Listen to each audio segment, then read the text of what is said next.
Lalu kita sudah sejak Natal Tahun Baru dan eh, libur Lebaran itu kita sudah menyambungkan jalan tol Trans Jawa ya. Jadi Trans Jawa itu sudah tidak terkendala lagi. Kemudian untuk arus balik kita di Jakarta Cikampek saat ini juga sudah pelebaran 2x4 selain MBZ sendiri. Jadi Nataru yang notabene lebih rendah daripada Lebaran itu kira-kira masih bisa tertampung lah oleh jalan tol yang udah ada pada saat ini. Sedangkan fungsional itu malah ada tambahan beberapa ruas baru yang eh, bisa difungsionalkan. Artinya belum diberlakukan tarif meskipun uji layak fungsi dan sebagian SK penetapan tarif sudah ditetapkan ya. Di antaranya itu jalan tol Semarang Demak itu seksi 2 yang porsi dari Badan Usaha Jalan Tol itu sudah bisa digunakan sepanjang 16,3 kilometer. Kemudian di Japek Selatan tahun lalu juga sudah difungsionalkan paket 3 Sadang Kutanegara sepanjang 8,5 kilo. Terus Cisumdawu ini sangat penting sekali karena dari selatan Bandung menuju ke utara biasanya menggunakan ini.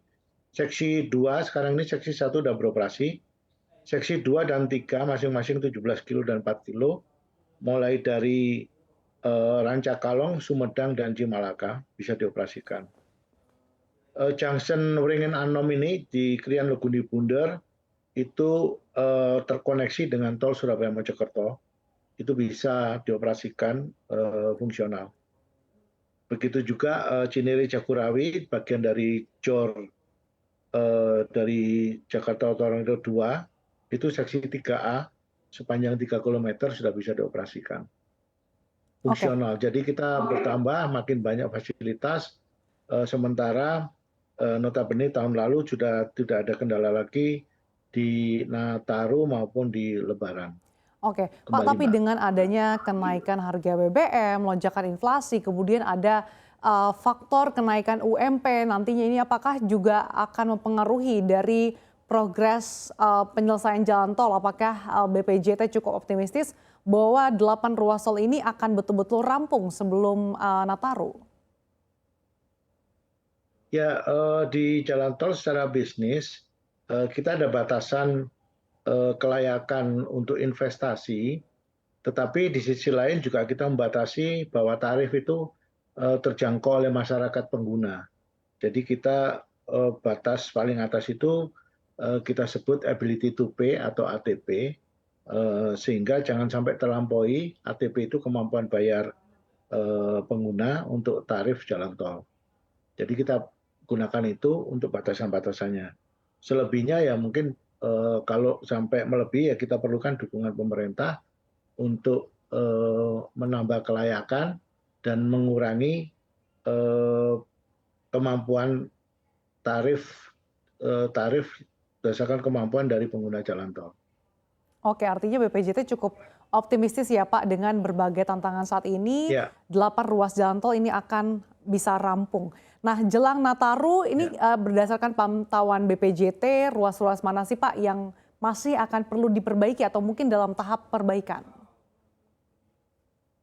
Ya, seperti biasa, biasanya dari Jakarta itu sampai batas Palimanan itu kira-kira yang membutuhkan perhatian ya. Jadi sistem transaksi itu mengurangi antrian dengan jemput bola.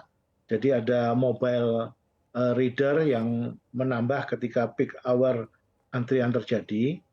Kemudian ada kontraflow, cara bertindak di lapangan yang kita terapkan seperti tahun-tahun lalu. Jadi satu lajur arah kebalikan kita gunakan untuk arah mudik dan seterusnya.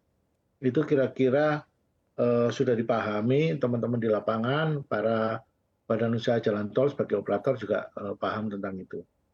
Oke, Pak, yang terbaru terkait dengan tol Kediri Tulungagung nih Pak, yang diprakarsai Gudang Garam, yang juga masuk dalam proyek strategis nasional. Seperti apa sih Pak progresnya sejauh ini dan rencananya kapan mulai konstruksi?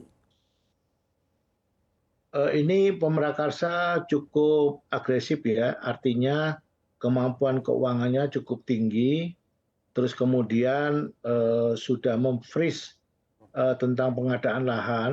Jadi di BPJT itu kita proses untuk pelelangan, karena Pemrakarsa pun harus tetap melalui proses pelelangan. Jadi pelelangan ini bisa dipercepat karena meskipun nilai kelayakannya tidak terlalu tinggi, tapi dengan kemampuan keuangan Pemrakarsa yang cukup sehat, itu bisa dilakukan dan kita punya batasan tarif yang tadi ability to pay, kemampuan bayar pengguna sampai seberapa dan itu harus tercapai gitu. Maksudnya nilai kelayakan tidak terlalu tinggi, di sini seperti apa Pak Kun Cahyo? Ya kalau secara komersial itu tingkat pengembalian eh, biasanya umum itu sekitar 15%. Itu kalau sekarang katakanlah Kediri Tulungagung 12% pun investor ini mampu untuk mengembangkan jalan tol ini. Oke, artinya